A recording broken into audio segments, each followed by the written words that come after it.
story as well, as he's trying to move into those teenage years, and how he's criticized for being different. He looks different. He talks different.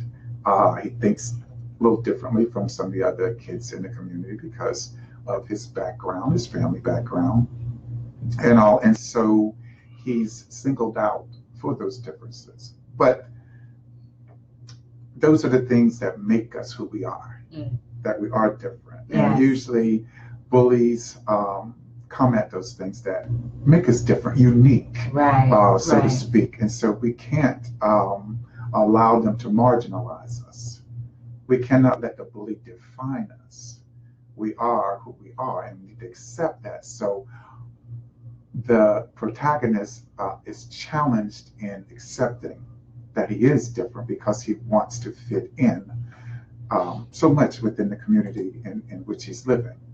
So it's a delightful tale. It does have a very, very good ending. Well, a big piece of the bullying thing is, at least in terms of someone who's being bullied because of differences, is how those differences are explained and projected by parents. Yes. To say that, despite the fact that you may not be like everyone else, the fact that you're unique does not make you worse. It makes you exceptional. And so we have to give children an assurance of their identity.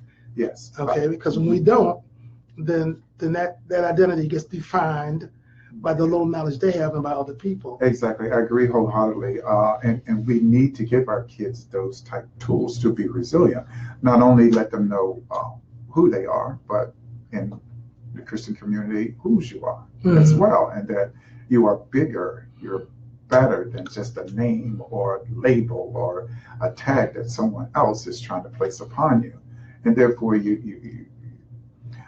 have to understand that some things are just words, and that's what kids use. That's how the bullying starts, with name calling.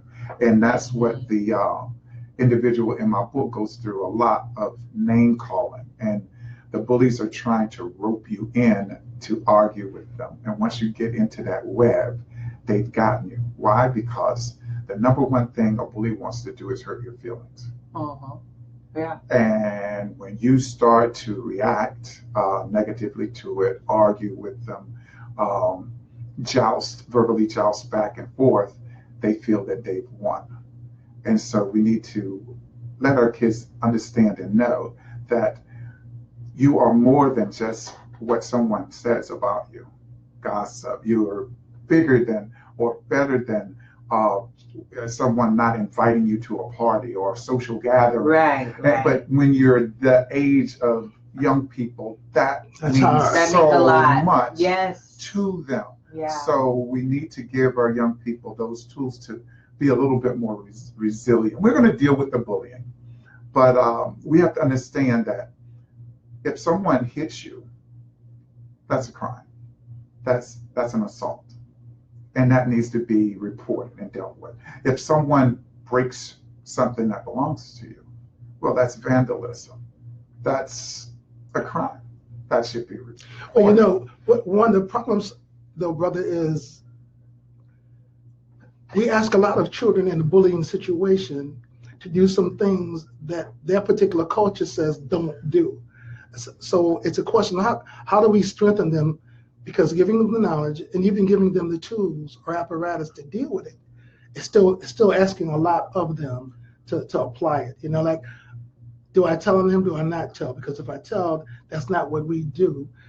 Do I fight or do I not fight? If I don't fight, that's an additional issue I'm going to have to deal with.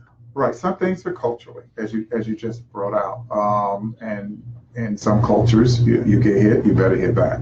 But then what if the person's bigger, stronger? Yeah, what if it's two, three people that might be doing it? So a lot of times, what a person being bullied, the number one thing he or she should not ever give up, and that is their control. You have to be in control of yourself. When you start to argue back, the bully just rope you into that.